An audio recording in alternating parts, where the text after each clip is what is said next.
성경 말씀 사무엘상 18장 1절로 16절 말씀을 봉독하겠습니다. 사무엘상 18장 1절로 16절 말씀 제가 봉독하겠습니다.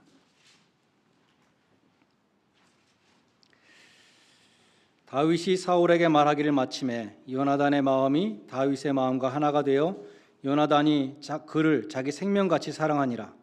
그날에 사울은 다윗을 머무르게 하고 그의 아버지 집으로 다시 돌아가기를 허락하지 아니하였고, 요나단은 다윗을 자기 생명같이 사랑하여 더불어 언약을 맺었으며, 요나단이 자기가 입었던 겉옷을 벗어 다윗에게 주었고 자기의 군복과 칼과 활과 띠도 그리하였더라. 다윗은 사울이 보내는 곳마다 가서 지혜롭게 행하며 사울이 그를 군대의 장으로 삼았더니 온 백성이 합당히 여겼고 사울의 신하들도 합당히 여겼더라. 무리가 돌아올 때에 곧 다윗이 블레셋 사람을 죽이고 돌아올 때에 여인들이 이스라엘 모든 성읍에서 나와서 노래하며 춤추며 소고와 경사를 가지고 사울 왕을 환영하는데, 여인들이 뛰놀며 노래하여 이르되 사울이 죽인 자는 천천히요 다윗은 만만이로다 한지라. 사울이 그 말에 불쾌하여 심히 노하여 이르되 다윗에게는 만만을 돌리고 내게는 천천만 돌리니 그가 더 얻을 것이 나라 말고 무엇이냐 하고, 그날 후로 사울이 다윗을 주목하였더라. 그 이튿날 하나님께서 부르시는 악령이 사울에게 힘있게 내리며 그가 집안에서 정신없이 떠들어대므로 다윗이 평일과 같이 손으로 수금을 타는데 그때 사울의 손에 창이 있는지라. 그가 스스로 이르기를 내가 다윗을 벽에 박으리라 하고 사울이 그 창을 던졌으나 다윗이 그의 앞에서 2번 피하였더라. 여호와께서 사울을 떠나 다윗과 함께 계심으로 사울이 그를 두려워한지라. 그러므로 사울이 자기 곁에서 떠나게 하고 그를 천부장으로 삼음에 그가 백성 앞에 출입하며 다윗이 그의 모든 일을 지혜롭게 행하니라. 여호와께서 그와 함께 계시니라. 사울은 다윗이 크게 지혜롭게 행함을 보고 그를 두려워하였으나 온 이스라엘과 유다는 다윗을 사랑하였으니 그가 자기들 앞에 출입하였기 때문이었더라. 아멘.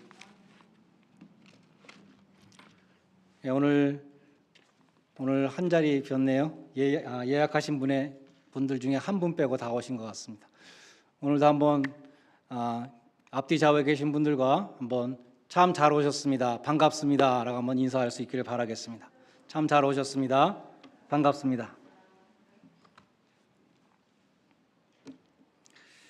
오늘 본문 1절에는 다윗과 요나단의 그 우정의 시작이 기록되어 있습니다. 요나단의 마음이 다윗의 마음과 하나가 되어 요나단이 다윗을 자기 생명같이 사랑하니라, 그렇게 기록되어 있죠. 다윗과 요나단은 성경에서 가장 아름다운 우정을 나눈 사람들입니다. 객관적인 눈으로 볼 때는 두 사람은 라이벌이었어요. 요나단은 사울 왕의 뒤를 이어서 왕이 될 사람이고 하나님은 다윗에게 기름을 부었고, 두 사람이 지금 서로 경쟁자의 위치에 있다고 할 수 있죠. 그럼에도 불구하고 두 사람 사이에는 시기나 질투가 없었습니다. 시기와 질투는 인격을 파괴합니다. 야고보서 3장 15절에 보면 독한 시기는 마귀적이라는 말씀이 있습니다. 다른 사람들이 나보다 더 많은 것을 가지고 있으면 우리는 부러워하죠. 맨 처음에는 부러워하는데 그것이 부러움에서 그치는 것이 아니라 비교의식으로 질투로 발전을 합니다. 내가 갖고 있지 못한 것을 가지고 있는 그 사람을 미워하게 되는 자리까지 이르게 되고, 가인과 아벨의 예에서 볼 수 있듯이 그 미움은 살인으로 발전하게 되는 것입니다. 그래서 시기는 마귀적이라 이렇게 말씀합니다. 성경에서 마귀적인 시기심에 사로잡혔던 가장 대표적인 사람이 오늘 본문에 나오는 사울 왕이었습니다. 사울은 이스라엘의 초대 왕으로서 선택된 아주 영광스러운 그러한 영광을 누린 사람이었습니다. 사울은 다른 사람들이 자기 어깨 밑에 오는 정도로 그렇게 키가 크고 용모가 준수한 사람이었습니다. 또 사무엘이 사울을 이제 왕으로 삼으려고 찾으니까 숨었죠. 나는 왕이 될 자격이 없다고 숨었던 그런 겸손한 사람이었습니다. 그는 왕이 되어서 전쟁을 치를 때에 뛰어난 지략과 통솔력을 발휘했습니다. 그러나 이 사울이 다윗을 질투하는 순간부터 그는 아주 추한 사람으로 변했습니다. 사울 왕과 다윗이 오늘 본문에 보면 블레셋과의 전투에서 이기고 지금 돌아오는데 이스라엘, 유다 온 여인들이 나와서 창화하며 이르되 찬양을 했죠. 노래를 했습니다. 이렇게 노래했죠. 사울은 천천히요, 다윗은 만만이다. 여기서부터 사울 왕의 시기와 질투가 시작되었습니다. 질투는 결국 사울 왕의 인생을 파괴시켰습니다. 지혜도 없어졌고 능력도 상실해가고 무력한 왕이 되어 갔습니다. 결국 전쟁에서 패배하고 스스로 자폭해버리는 그러한 비참한 최후를 맞이하게 되었습니다. 사실 이 오늘 본문 7절에 나오는 이 여인들의 노래는 아주 잘못된 노래였어요. 전쟁의 승리를 하나님께 돌리지 않고 사람에게 돌렸던 것이죠. 이스라엘 백성들이 홍해를 건넌 다음에 모세의 노래라는 것이 출애굽기 15장에 나오는데 그 노래의 내용을 보면 모세를 찬양한 내용은 하나도 없습니다. 하나님을 찬양했어요. 내가 여호와를 찬송하리니 그는 높고 영화로우시며 말과 그 탄자들을 바다에 던지셨음이로다. 그렇게 노래했고 나중에 미리암도 다른 여인들과 함께 소고를 잡고 춤추며 화답했습니다. 너희는 여호와를 찬송하라. 그는 높고 영화로우시며 말과 그 탄자를 바다에 던지셨음이로다. 그들은 모세를 찬양하지 않았고 승리를 주신 하나님을 찬양했습니다. 이 여인들은 지금 다윗을 찬양했죠. 또 두 번째 잘못은 사울 왕과 다윗을 비교한 것이었습니다. 그냥 다윗만 칭찬한 것이 아니라 비교를 하면서 사울은 천천히요, 다윗은 만만히로다. 그렇게 비교했죠. 사울 왕의 마음을 뒤집어 놨습니다. 8절에 보면 사울이 그 말에 불쾌하여 심히 노하였다라고 했습니다. 그리고 9절에 보면 그날 이후로 사울이 다윗을 주목하였더라. 그날 이후로 다윗을 경계하고 계속 다윗을 노려보는 그러한 사울이 되었던 것입니다. 그런데 오늘 본문 10절에 보면 사울 왕에게 임한 분노와 질투의 배후에는 악령이 있었습니다. 사울에게 악신이 내릴 때마다 사울은 다윗에게 단창을 던져서 죽이려고 합니다. 여기서 우리가 알 수 있는 것은 우리 마음속에 일어나는 분노와 시기와 질투를 우리가 해결하지 못하고 그것을 계속 갖고 있으면 마귀가 틈을 타게 된다는 것이죠. 에베소서 4장 26절로 27절이 말씀합니다. 분을 품지 말라. 마귀로 틈타지 못하게 하라. 말씀합니다. 지난 주일에 사무엘상 16장에서 살핀 것처럼 사무엘이 다윗에게 기름 부을 때에 하나님의 성령이 다윗에게 충만히 임하고 사울로부터는 하나님의 영이 떠나가셨다 그랬죠. 그때부터 사울은 악령에 시달리게 되고 마음이 번뇌하는 그러한 지경에 이르게 되었습니다. 여호와의 영이 떠나고 악령이 그를 번뇌케 했다고 기록되어 있습니다. 사울 왕의 신하들은 음악 치료를 시도했습니다. 그래서 사울 왕이 악령에 시달릴 때 막 번뇌할 때 하프를 잘 타는 다윗을 데려다가 연주를 하게 됐죠. 그래서 사무엘상 16장 23절에 보면 다윗이 수금을 들고 와서 손으로 탄즉 사울이 상쾌하여 낫고 악령이 그에게서 떠나더라 라고 기록되어 있습니다. 근데 오늘 본문 10절과 11절에 보면 다윗이 수금을 연주하고 있는데도 자기 손에 있는 단창을 다윗을 향해서 던지는 것이죠. 다윗이 연달아 2번을 피했습니다. 사울의 근본 문제는 정신병이 아니었습니다. 사울의 번뇌는 영적인 문제였습니다. 사울의 신하들이 제공한 치료는 겉으로 드러난 증상을 억제하는 것이었지 그 근본 뿌리를 치료하지는 못했습니다. 사울 왕의 근본 문제는 하나님이 그를 떠나신 것이죠. 악령이 들어온 것입니다. 어거스틴이 말하기를 이렇게 말했어요. 내 영혼이 하나님의 품에 안기기까지 그 전에는 나에게 참 평안이 없습니다.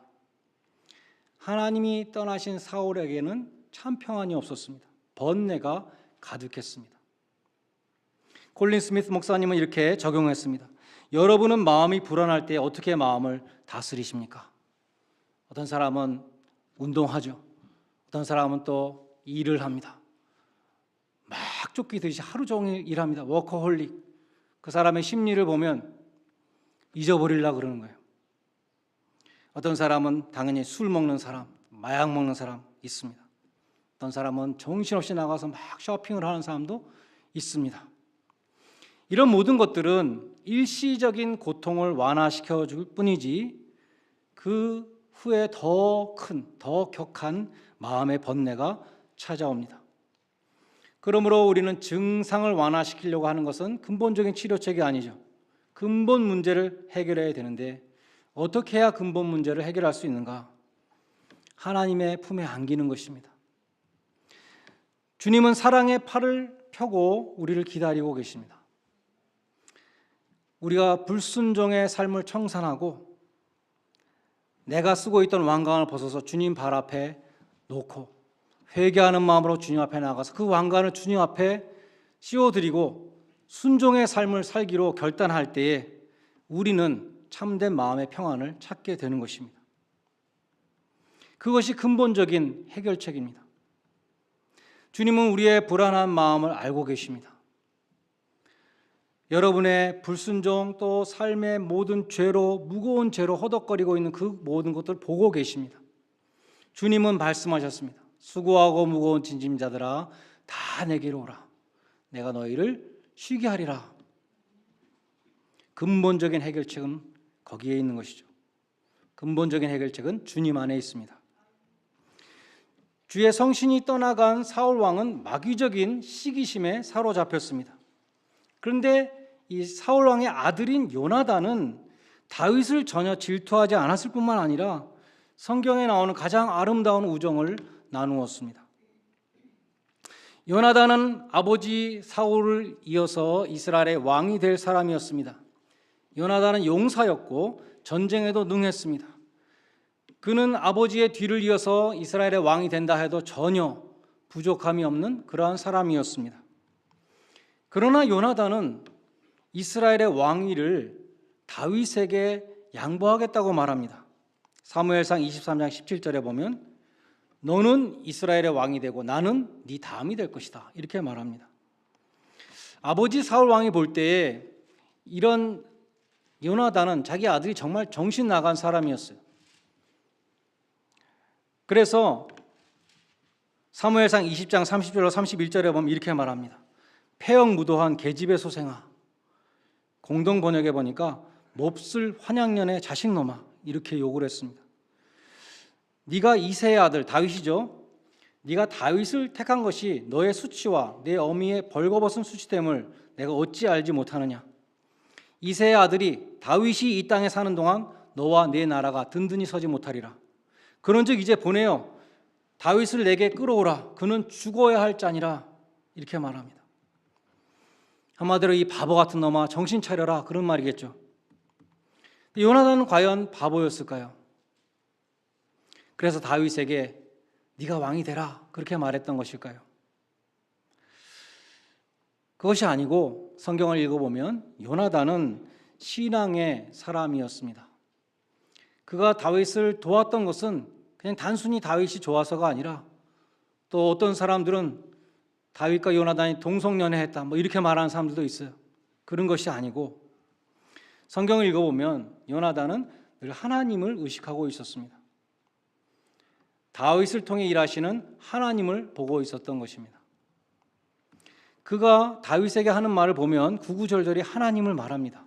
예를 들어서 사무엘상 20장 23절에서 이렇게 말합니다. 여호와께서 영원히 나와 너 사이에 계시고 나의 자손과 너의 자손 사이에 계시리라. 요나단은 인간적인 비교를 하지 않았습니다. 너와 나 사이에 계신 하나님을 바라보았던 것이죠.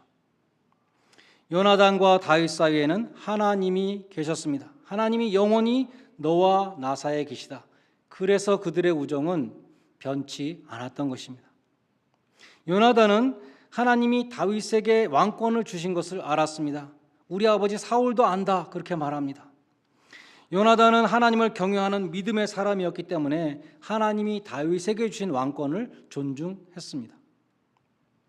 오늘 본문 4절에 보면 요나단이 자기의 입었던 겉옷을 벗어서 다윗에게 주었고 군복과 칼과 활과 띠도 주었다라고 기록되어 있습니다. 옷은 그 사람의 지위를 뜻하는 것이었습니다. 그래서 요나단이 자기의 옷을 벗어준 것은 황태자의 지위를 포기하고 왕위 승계권을 다윗에게 이양한 것을 뜻한다, 이렇게 주석한 사람도 있습니다. 그처럼 스스로 작은 자가 되는 것은 믿음이 아니면 할 수 없는 일입니다. 예수님이 나타나기 전엔 세례 요한의 인기가 하늘을 찌르고 있었습니다. 예수님이 나타나니까 예수님의 인기가 더 높아졌어요. 세례 요한의 제자들이 질투했습니다. 사람들이 지금 다 예수한테 갑니다. 그러니까 세례 요한이 말했죠. 그는 흥하여야 되겠고 나는 쇠하여야 하리라. 믿음의 고백인 것이죠. 요나단은 다윗을 죽이려고 하는 아버지 사울 왕의 잘못을 보면서 오히려 다윗의 생명을 구하기 위해서 애를 썼습니다. 사무엘상 20장 12절에 보면 요나단이 다윗에게 이르되 이스라엘의 하나님 여호와께서 증거하시거니와 내일이나 모레 이맘때에 내 부친을 살펴서 너 다윗에게 대한 의향이 선하면 내가 너에게 알게 해주겠다, 이렇게 말하죠. 이어서 13절에 이르면 만약 아버지가 너를 해하려고 하는데도 내가 너한테 이 일을 알리지 않고 너로 평안히 가지 않게 한다면 하나님께서 나 요나단에게 벌을 내리고 또 내리시기를 원하노라, 이렇게 말합니다. 내가 아버지를 잘 살펴서 너를 보호해 주겠다, 이렇게 말하는 것이죠. 그러면서 요나단은 이렇게 부탁했습니다. 너는 나의 사는 날 동안에 여호와의 인자를 내게 베풀어서 나로 죽지 않게 할 뿐만 아니라 여호와께서 너의 모든 대적들을 다 지면에서 끊어버리신 때에도 내 인자를 내 집으로부터 영원히 끊지 말라. 내 자손들도 잘 부탁한다. 너와 나 사이에 언약을 맺자, 이렇게 말했던 것입니다. 요나단은 하나님 앞에서 다윗과 언약했습니다. 우리 두 사람이 여호와의 이름으로 맹세하여 이르기를 여호와께서 너와 나 사이에 계시고 내 자손과 내 자손 사이에 계시리라. 다윗은 요나단과 이별을 하고 사울 왕을 피해서 도망을 갑니다. 10년 동안 도망을 다녔어요. 다윗이 그처럼 도망 다니면서 많은 시편을 썼습니다. 시편 제목들을 보면 도망 다니면서 쓰는 시편들이 많아요. 얼마나 고난 가운데 쓴 시편들입니까? 그 시편들이 오고 오는 세대에 고난 당하는 모든 사람들에게 큰 힘과 위로를 주게 되었던 것이죠. 사무엘상 21장에 보면 사울 왕을 피해서 다윗이 처음으로 간 곳이 성소였습니다. 당시는 성소가 노비라는 장소에 있었다 그래요. 그 성소에 들어가서 제사장 아히멜렉에게 떡을 달라 그럽니다. 나와, 내 소년들이 지금 너무 배가 고프다. 떡을 달라. 그러니까 아히멜렉이 말하기를 난 지금 떡은 없고 하나님의 떡상 앞에 놓인 진설병밖에 없다고. 그러면서 그걸 줬습니다. 다윗과 그와 함께 소년들이 제의적으로 깨끗한가, 리추얼리 클린하냐 물어보고 그 떡을 줬다는 것이죠. 율법에 보면 그 진설병은 제사장들만 먹을 수 있는 것이었습니다. 그래서 그것은 율법의 규정을 어긴 것이죠. 예수님이 이 행동을 말씀하신 곳이 있어요. 나는 자비를 원하고 제사를 원치 아니하노라 하신 뜻을 너희가 알았다면 무죄한 자를 정죄하지 아니하였으리라, 이렇게 말합니다. 바리새인들이 예수님 제자들이 안식일 날 그 밀밭 사이로 지나면서 이삭을 따먹은 것을 가지고 안식일을 범했다고 막 정죄할 때에 이 아히멜렉이 다윗에게 줬던 진설병을 인용하셨죠. 나는 성전보다 더 크다, 이렇게 말씀하셨습니다. 그처럼 제사장 아히멜렉이 다윗에게 진설병을 줄 때에 그때 마침 성소에 머물고 있었던 한 사람이 있었는데 사울 왕의 목자 장인, 사울 왕의 가축들을 돌보는 목자장이었던 도액이라는 에돔 사람이었습니다. 후에 도액이 사울 왕에게 가서 고자질을 했죠. 다윗이 성소로 피신을 왔는데 제사장 아히멜렉이 진설병을 주었습니다 라고 일러 바쳤습니다. 그래서 아히멜렉을 비롯한 제사장 85명이 도액의 칼에 한순간에 다 몰살당했습니다. 그 처참한 살육의 현장에서 유일한 생존자가 있었는데 아히멜렉의 아들 중에 아비아달이라는 사람입니다. 이 사람이 다윗에게 도망가서 이렇게 되었다라고 또 고하게 되죠. 시편 52편에 보면은 제목이 붙어 있습니다. 에돔 사람 도액이 사울 왕에게 이르러 다윗이 아히멜렉에게 왔다고 말했던 때에, 이렇게 기록되어 있습니다. 도액이 사울 왕에게 고자질했던 때에, 그런 뜻입니다. 다윗이 시편을 졌는데 도액의 혀를 저주하는 내용입니다. 포악한 자여, 내가 어찌하여 악한 계획을 스스로 자랑하는가? 하나님의 인자하심은 항상 있도다. 내 혀가 심히 악을 꾀하여 날카로운 삭도같이 간사를 행하는도다. 내가 선보다 악을 사랑하며 의를 말함보다 거짓을 사랑하는도다. 간사한 혀여, 너는 남을 해치는 모든 말을 좋아하는도다. 그런즉 하나님이 영원히 너를 멸하시며 너를 붙잡아 내 장막에서 뽑아내며 살아있는 땅에서 내 뿌리를 빼시리로다. 이런 시편을 지었습니다. 아히멜렉으로부터 진설병을 얻었던 다윗은 또 혹시 칼이 없냐고 물어봅니다. 아히멜렉이 말하기를 네가 죽인 그 골리앗의 칼이 있다, 이렇게 말해요. 아마 그걸 기념으로 성소에 보관하고 있었던 것 같습니다. 다윗이 그 칼은 최고로 좋은 칼이다 그러면서 달라 그래서 가져가게 되죠. 그런데 공교롭게도 거기로부터 또 도망간 곳이 어디냐면 골리앗의 고향인 가드라는 곳으로 도망을 갔습니다. 사울 왕의 목자장인 도액을 봤기 때문에 도액이 분명히 사울 왕한테 가서 말하고 내가 어디 있는지 알고 쫓아올 것이라 예상을 하고 사울 왕이 쫓아올 수 없는 블레셋 땅으로 들어간 것입니다. 그러나 사울 왕이 쫓아오지 못하는 곳이라고 해서 안전한 곳이 아니었습니다. 가드 사람들은 금방 다윗을 알아봤어요. 골리앗을 죽인 다윗, 또 다윗이 또 사울이 죽인 자는 천천히요 다윗은 만만이로다. 이 이스라엘 여인들의 유행과 가사까지 다 가드 사람들이 알고 있었다고 기록되어 있습니다. 그래서 다윗은 가드 왕 아기스 앞에 잡혀오게 됩니다. 시편 56편에는 이러한 제목이 붙어 있습니다. 다윗이 가드에서 블레셋인에게 잡혔을 때에, 그때 다윗은 어떠한 심정이었을까요? 이렇게 시편을 지었습니다. 나의 유리함을 주께서 계수하였사오니 나의 눈물을 주의 병에 담으소서. 이것이 주의 책에 기록되어 있지 않습니까? 내가 아뢰는 날에 내 원수들이 물러가리니 이것으로 하나님이 내 편이심을 내가 아나이다. 내가 하나님을 의지하여 그의 말씀을 찬송하며 여호와를 의지하여 그의 말씀을 찬송하리이다. 내가 하나님을 의지하였은즉 두려워하지 아니하리니 사람이 내게 어찌하리이까? 아무도 의지할 사람이 없는 그 원수의 땅에 가서 골리앗의 고향에 가서도 내가 하나님을 의지합니다. 내가 사람을 두려워하지 않습니다. 라고 다윗은 고백하고 있습니다. 그러나 다윗은 그 가드 땅에서 살기 위해서 미친 척을 했습니다. 아기스 왕 앞에 끌려갔을 때 침을 질질 흘리면서, 수염에 질질 흘리면서 벽을 손으로 긁으면서 미친 사람 신용을 했습니다. 아기스 왕이 이 왕궁에 왜 저런 미친놈을 데리고 왔냐, 당장 내쫓으라. 그래서 쫓겨나게 되죠. 시편 34편에 보면 이런 제목이 붙어 있습니다. 다윗이 아비멜렉 앞에서 미친 척하다가 쫓겨나서 지은 시. 쫓겨나면서 뭐라 그랬을까요?